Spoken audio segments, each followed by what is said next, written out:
성경에 기록된 믿음의 사건, 가장 위대한 순종의 사건으로 불려지는 아브라함이 100세 때 얻은 아들 이삭을 모리아 산에서 번제물로 드렸던 그 사건을 우리는 기억합니다. 아브라함을 믿음의 조상으로, 그리고 축복의 조상으로 인정받게 했던 이 위대한 사건, 모리아 사건입니다. 이 사건에는 아브라함의 믿음, 그의 위대한 순종이 부각되고 있습니다. 그러나 그 배후에 숨겨진 곳에 그의 아들 이삭의 믿음, 이삭의 순종도 함께 포함되어 있습니다. 아브라함 혼자의 사건이 아닌 아브라함과 그의 아들 이삭이 함께 만들어낸 합작품이 바로 모리아산 사건입니다. 오늘 저는 아브라함의 믿음과 순종이 아닌 그의 아들 이삭에 대한 위대한 신앙을 여러분들에게 소개해 드리려고 합니다. 아브라함이 부각됨으로 인하여 오히려 감춰지고 숨겨지고 알려지지 아니했던, 어떻게 보면 아브라함보다 더 큰 믿음, 아브라함보다 더 위대한 순종을 가졌던 이삭의 사건. 오늘 저는 이 말씀을 이삭에 초점을 맞추어 여러분들에게 말씀을 전하면서 과연 이삭은 어떤 사람이었는가? 그의 믿음은 어떤 것인가? 우리가 이삭을 통해서 배울 수 있는 신앙의 모습은 어떤 것인가? 여러분들에게 소개하면서 하나님의 음성을 듣는 은혜의 시간을 가지려고 합니다. 첫째로, 이삭은 믿음과 순종의 사람이었습니다. 아니, 하나님 앞에 제물로 바쳐지는 아브라함의 아들 이삭, 그 작은 아이가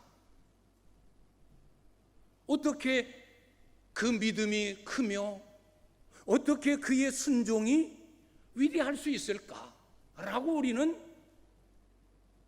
착각할 수 있습니다. 아브라함이 아들 이삭을 드렸을 때 그 아들 이삭은 갓난아이가 아닙니다. 어린 아이가 아닙니다. 핏덩어리 아이를 드린 것이 아닙니다. 아무것도 모르는 어린 아이를 제물로 드린 것이 아닙니다.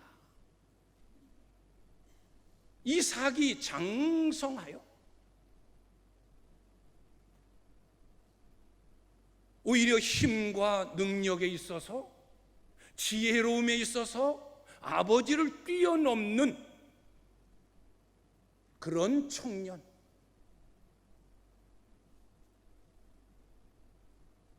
그것이 아브라함이 아들 이삭을 드릴 때의 상황입니다. 그래서 이삭의 믿음이 위대하고 이삭의 순종이 위대하다는 겁니다. 그래서 이삭이 믿음의 사람이고 순종의 사람이라고 하는 겁니다.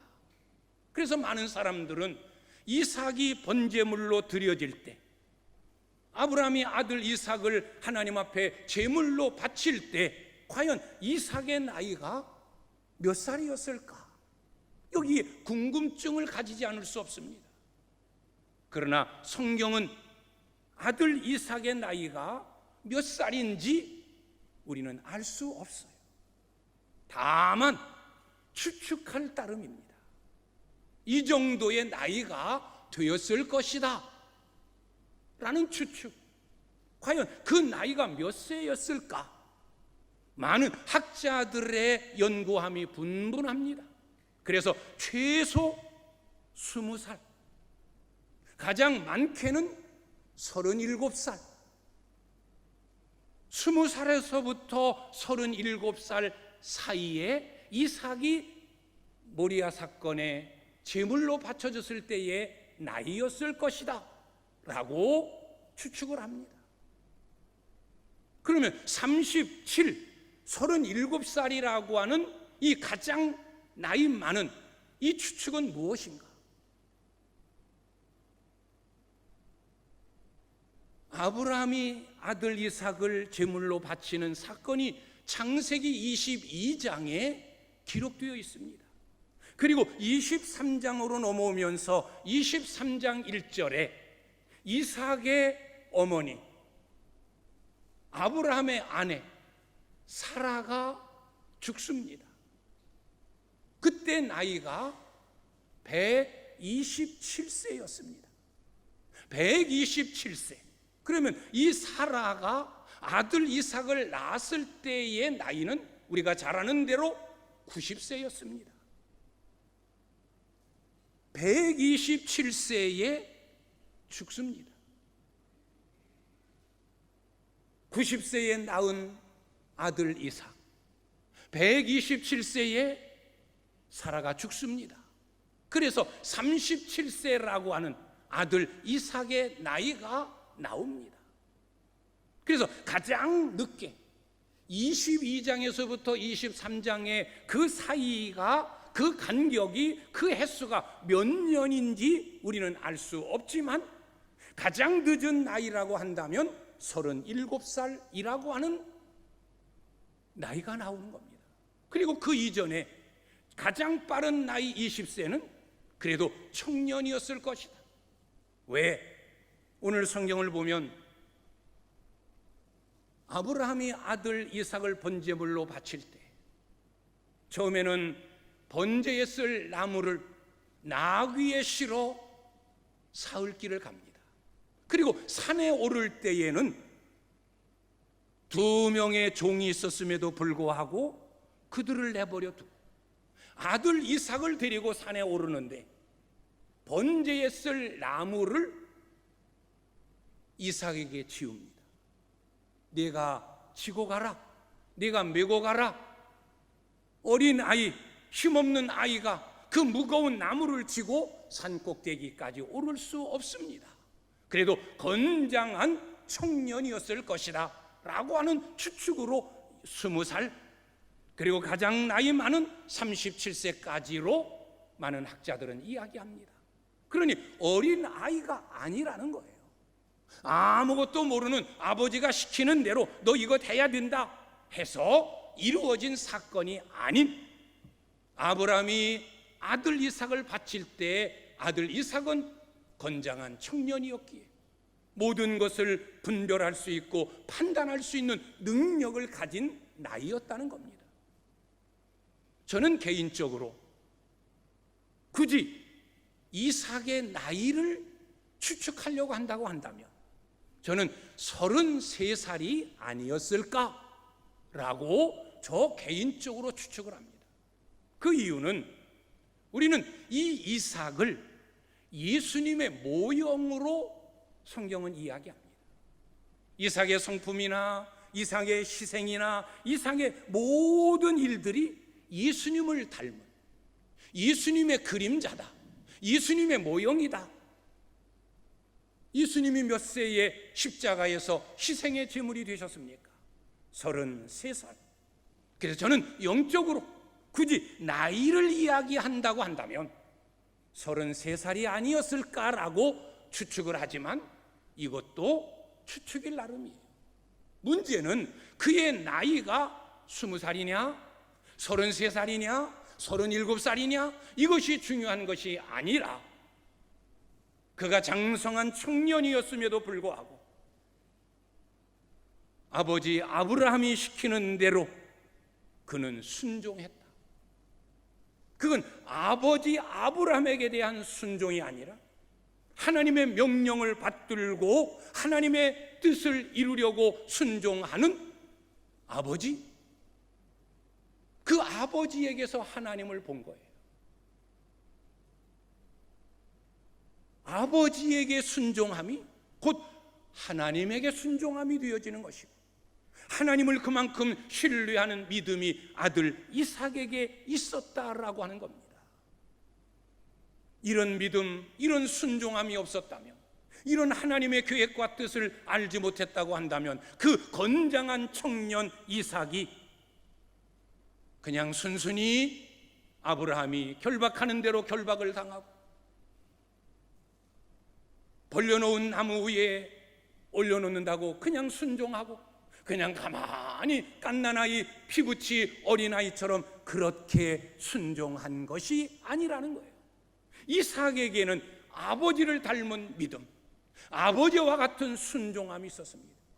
이름 그대로 그 아버지의 그 아들, 부전자전이었던 겁니다. 아브라함이 하나님을 신뢰하는 믿음, 그분의 말씀에 절대적으로 순종하는 믿음처럼 이삭에게도 아버지 아브라함을 뛰어넘어 하나님을 신뢰하는 믿음, 하나님 명령에 순종하는 순종함이 그에게 있었다는 겁니다. 그래서 이삭은 믿음의 사람일 뿐만이 아니라 순종의 사람이었습니다. 믿음과 순종은 항상 같이 갑니다. 믿음 따로 순종 따로가 아닙니다. 믿음만큼 순종하고 순종한 만큼 믿음이 드러나는 겁니다. 믿음 없이는 순종할 수 없고, 순종함으로 인하여 믿음이 증거되고 믿음이 확인되어지는 겁니다. 믿음과 순종은 하나입니다. 그래서 믿음이라고 하는 단어, 순종이라고 하는 단어를 보면 똑같아요. 피스티스예요. 믿음이 순종이고 순종이 곧 믿음이기 때문입니다. 왜 순종이 어려운 겁니까? 순종은 하나님과 나와의 관계 속에서 이루어지는, 내 순종함으로 인하여 하나님은 기뻐하시고 하나님은 영광을 거두시지만, 그 순종함에 따라서 때로는 나에게 큰 희생, 나에게 큰 어려움, 나에게 큰 고난이 따라붙기 때문에 그런 겁니다. 아브라함이 아들 이삭을 바치라 했을 때 왜 그 순종이 위대한 순종이겠습니까? 하나님에게는 영광이 되고 하나님에게는 인정받는 일이죠. 그러나 아브라함이 아들 이삭을 죽였다? 칼로 그의 목을 찔러 아들을 죽인 아비? 그게 세상에 소문이 나면 아들을 죽인 놈, 천륜과 인륜을 버린 놈, 아비의 자격이 없는 놈, 세상 사람들로부터 핍박이, 고난이, 온갖 욕설이, 그의 인생은 끝장나는 거예요. 하나님에게는 인정받는 사건이지만 사람들에게는 손가락, 멸시, 죽일 놈, 못된 놈,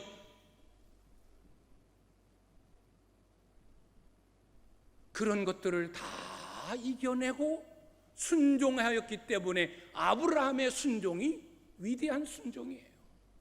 그러면 이삭은 당사자, 자기 목숨이 없어지는 거예요. 생명이 끊어지는 거예요.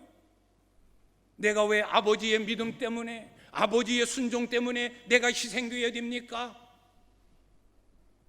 아버지의 신앙은 아버지의 거고 내 신앙은 내 겁니다.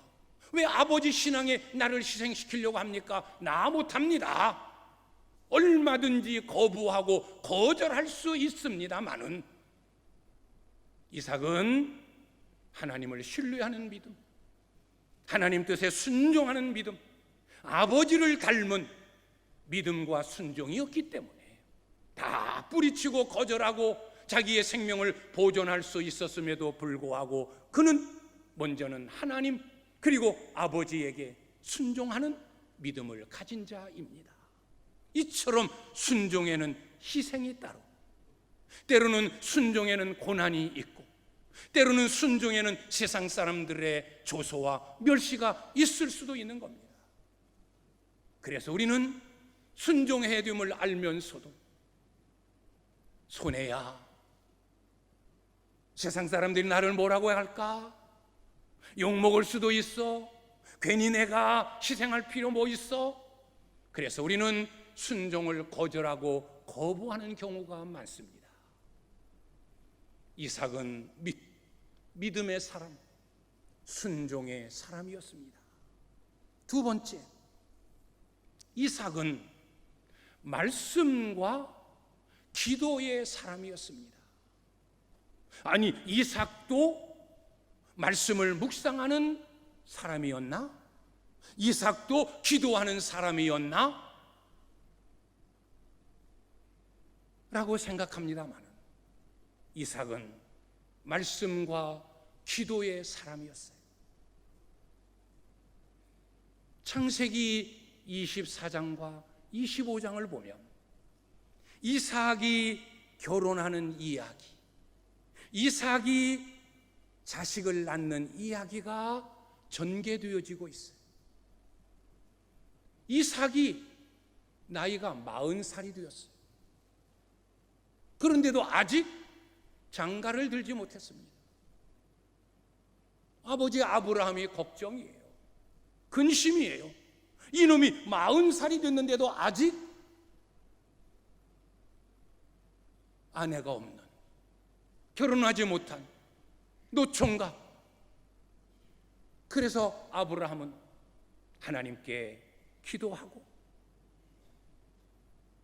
아브라함의 늙은 종 엘리에셀을 밧담 아람으로 보냅니다. 그곳에 가서 네 주인, 내 아들 이삭의 아내감을 찾아와라. 그래서 주인 아브라함의 명령을 받들고 늙은 종 엘리에셀이 많은 선물 보따리를 싸가지고 밧담 아람으로 갑니다. 그러면서 이 엘리에셀은 하나님께 기도합니다. 내가 많은 사람들 가운데서 누구를 나의 도련님 이삭의 색식감을 찾습니까? 하나님 지혜를 주십시오. 하나님 뜻에 맞는, 하나님 마음에 드는 처자를 만날 수 있게 해주십시오.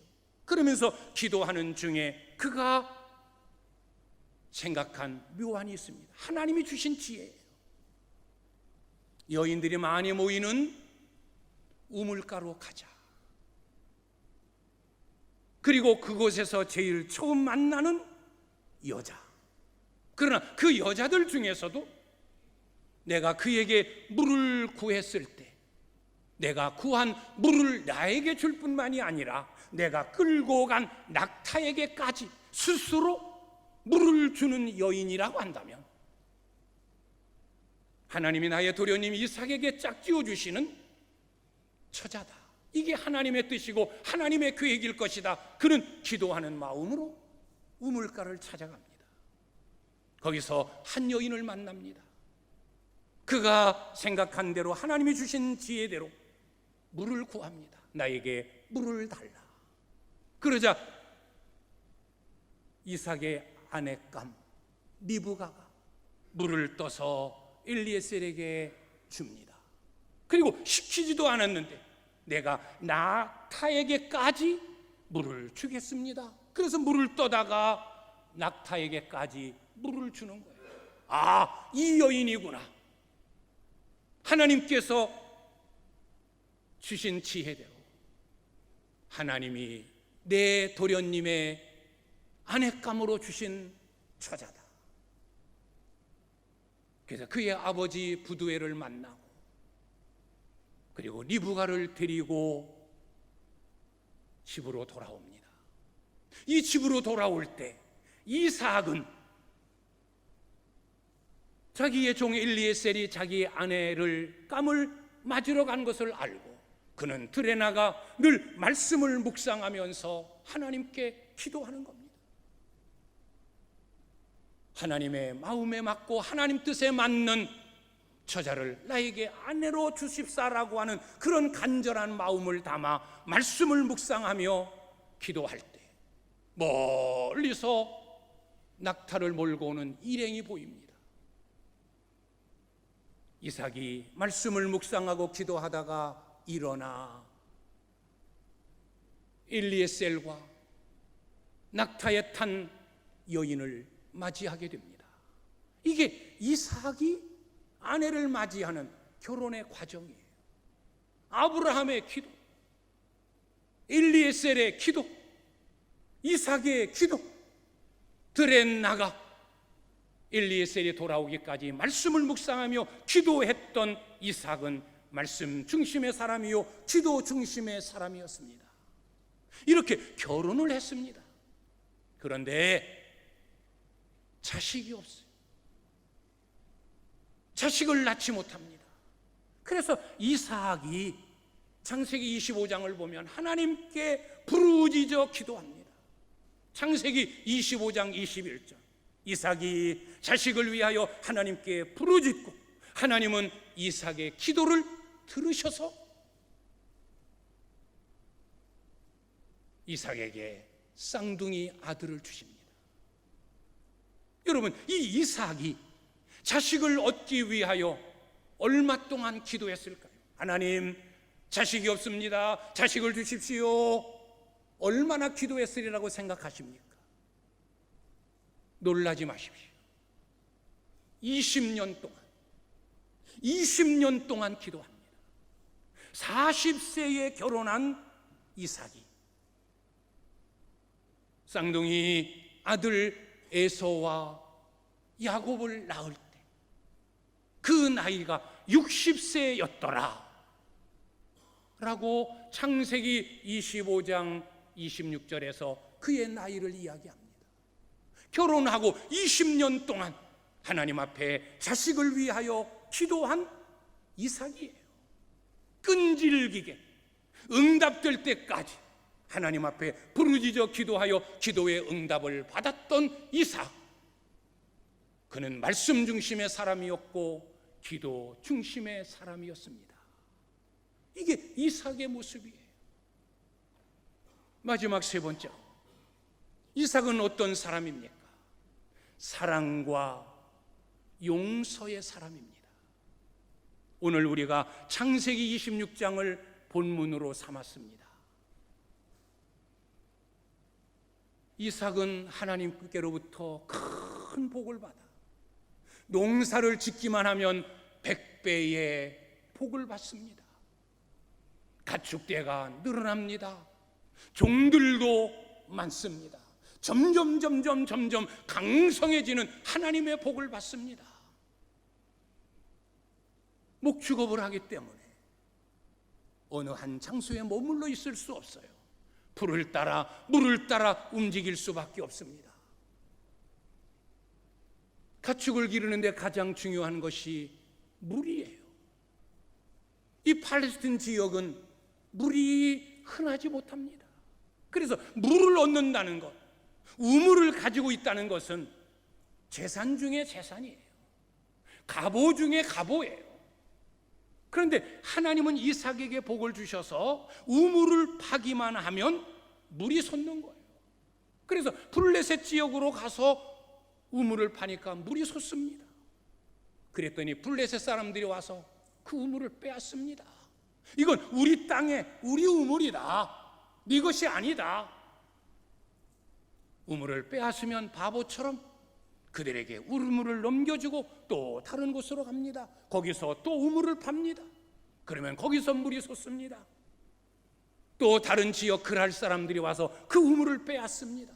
또 주고 갑니다. 아니, 이런 바보가 어디 있습니까? 왜 이삭은 이랬을까? 약해서? 객지이기 때문에? 그들에게 손해볼까 봐? 아니에요. 그는 강한 자예요. 종들도 힘이 많더라. 얼마든지 그들과 싸워서 우물을 빼앗기지 않아도 되어지지만 싸우면, 다투면 양쪽에 피 흘림이 있을 수밖에 없어요. 그래서 양보하고 물러서는 거예요. 평화를 위하여 물러서고 양보하고 또 양보하고, 그는 사랑과 용서의 사람이었어요. 그는 화목과 평화를 만들어내는 사람이었어요.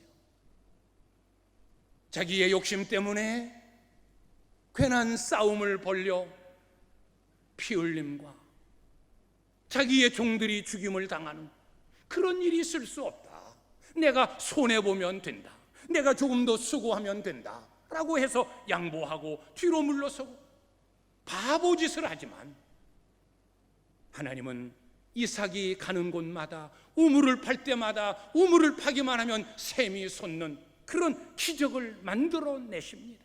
이게 하나님이 하시는 일이에요. 이게 이삭의 모습입니다. 이삭은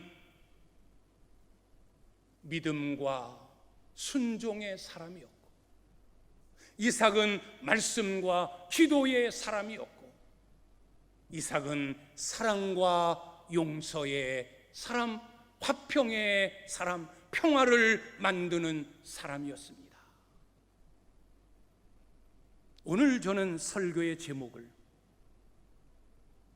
인기 없는 믿음의 단어들이라고 정했어요.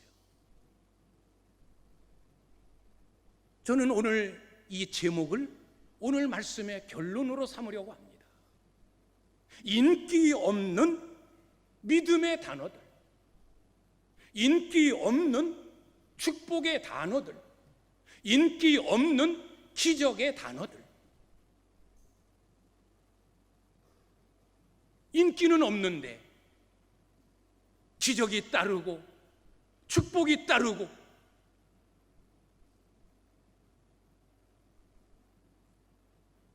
이 믿음의 단어들이 뭘까? 여러분들이 이미 짐작했으리라 믿습니다. 지금 이삭이 이런 사람입니다 라고 소개했던 이것, 이삭은 믿음과 순종의 사람이었습니다 라고 소개한 믿음과 순종, 이삭은 말씀과 기도의 사람이었습니다, 말씀과 기도, 이삭은 사랑과 용서의 사람이었습니다 라고 했던 사랑과 용서. 이건 인기 없는 단어예요. 세상 사람들에게 인기가 없어요. 믿음? 아니, 지금이 어느 때인데 눈에도 보이지 않는 하나님을 믿고 하나님 아버지 복 주세요, 이런 등신 같은,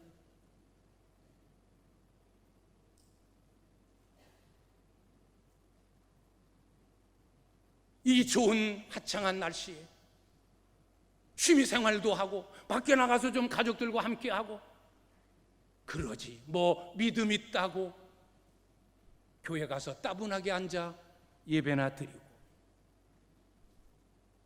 이 믿음이라는 단어 세상 사람들에게 인기 없어요. 순종?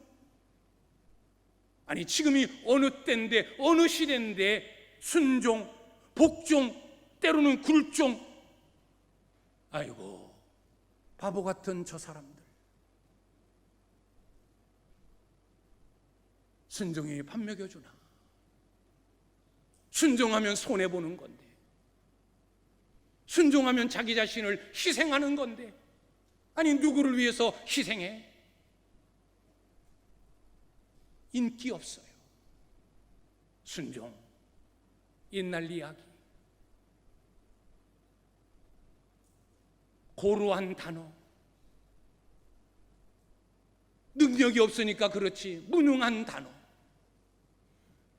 못 배웠으니까 그렇지 무식한 단어. 세상 사람들은 이 믿음과 순종이라는 단어를 이렇게 치부해 버립니다. 인기 없다는 거예요. 지금이 어느 시대인데.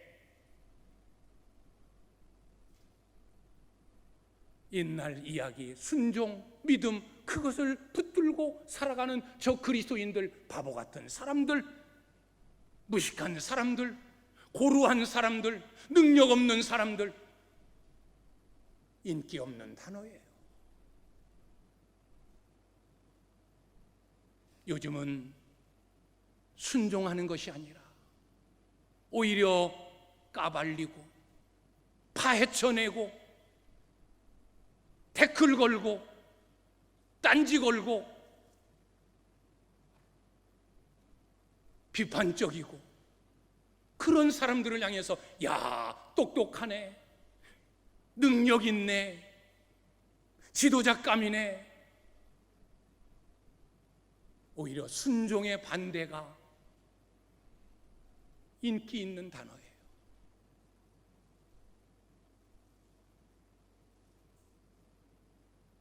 믿음과 순종은 세상에서 인기 없는 단어이지만 믿음의 단어요, 축복의 단어요, 기적을 만들어내는 단어요, 하나님께 인정받는 믿음의 사람들이 붙잡고 놓쳐서는 안 될 믿음의 단어라는 겁니다.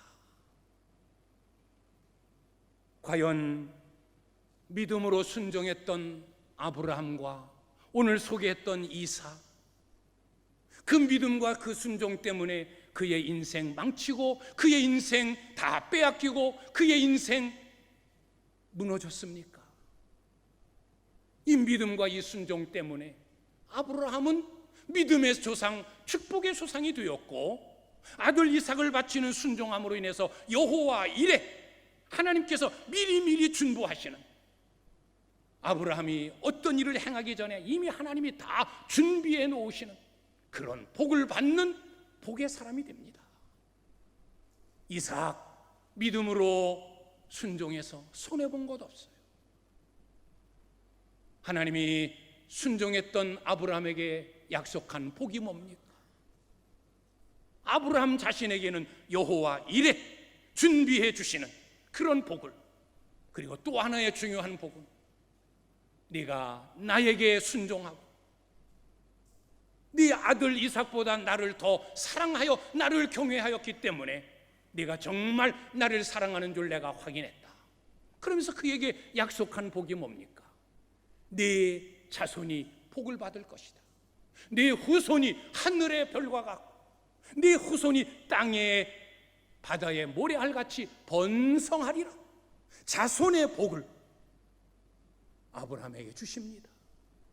그 자손이 누구예요? 이삭이고 그 후예들이고, 믿음으로 순종했던 이삭에게는 이런 번성함의 복을 주시는, 오늘 말씀 속에도 나타나 있듯이 그 해에 100배나 복을 받고 가축이 늘어나고 종들이 늘어나고 가는 곳마다 우물을 파면 샘이 솟는 하나님이 함께 하시는 역사가 일어나는 겁니다. 그래서 믿음과 순종, 세상 사람들은 인기 없는 단어로 치부해버리지만 이 단어는 축복의 단어요, 기적의 단어요, 하나님께 인정받는 믿음의 단어요, 내 앞길이 잘 되고 내가 번성하고 내 후손이 잘 되는 축복의 법칙이라고 하는 것입니다. 말씀과 기도, 이것도 세상 사람들에게는 인기 없는 단어예요. 기도하는 시간에 나가서 땅을 파고 기도하는 시간에 일하면 더 많이 얻어. 뭔 기도야? 네가 기도해가지고 됐냐?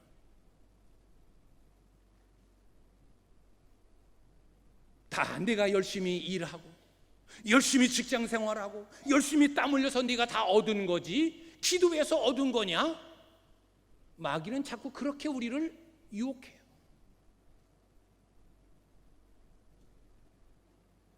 기도의 무용성, 아무 소용없는 거야. 네 힘으로 해야지, 네 능력으로 해야지. 세상 사람들은 말씀에 대하여, 기도에 대하여 인기 없어요. 그러나 성경은 뭐라고 말합니까?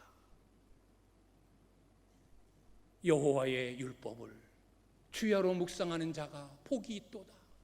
그가 복 있는 사람이다. 그는 시냇가에 심은 나무가 철을 따라 열매를 맺고 잎사귀가 마르지 아니함 같고 그 행사가 다 형통하리로다. 말씀을 묵상하는 자에게는 하나님의 축복, 형통함의 복이 따르게 되어지고, 무엇이든지 기도하면 하나님이 이루어 주시는 응답의 복. 안 되는 일도, 닫혀진 것도 기도를 통하여 열어내고, 기도를 통하여 풀어내고, 기도를 통하여 이루는, 이게 기도의 능력입니다. 그래서 말씀과 기도도 세상적으로는 인기 없는 단어이지만 이건 믿음의 단어요, 축복의 단어요, 기적의 단어인 줄 믿습니다. 사랑과 용서.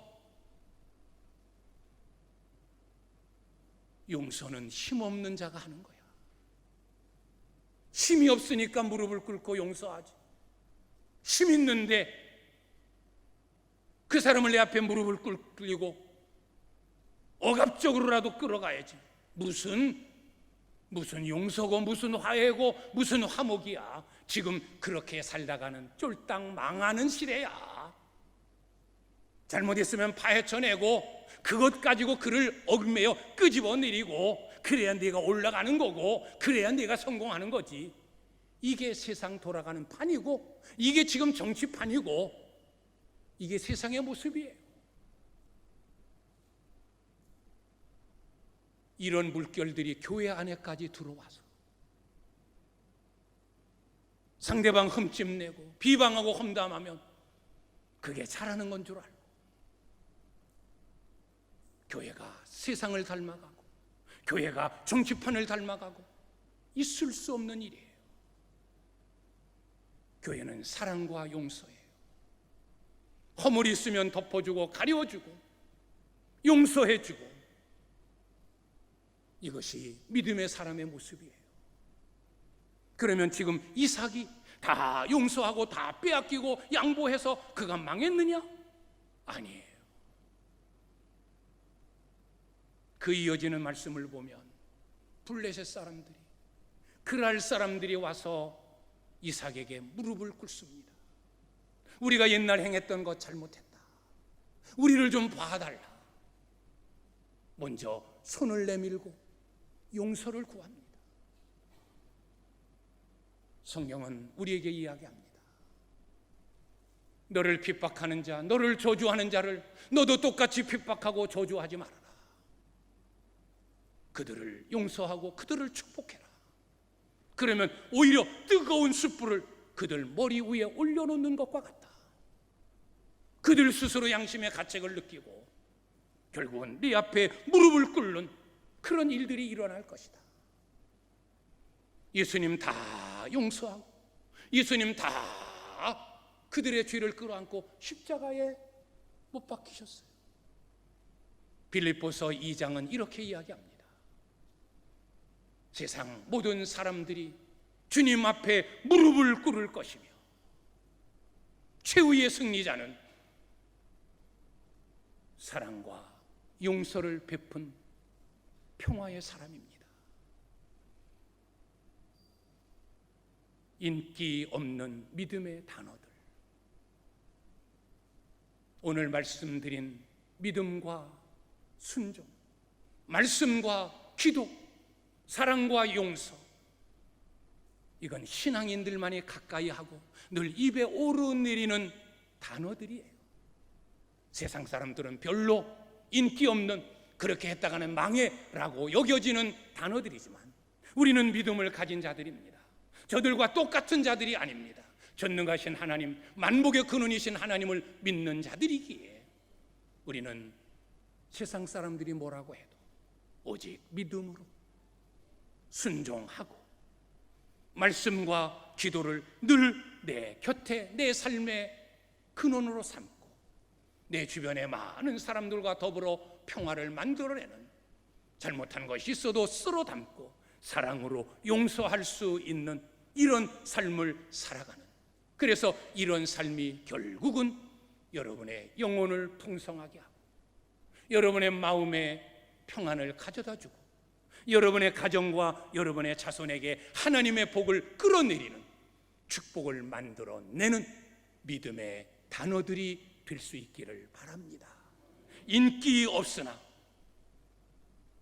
믿음의 단어, 기적의 단어, 축복의 단어, 오늘 소개한 이 말씀을 마음에 새기고 아브라함처럼 이삭처럼 이런 믿음의 모습으로 세상을 살아가는 복 있는 사람들이 되시기를 주님의 이름으로 축원합니다. 기도하겠습니다.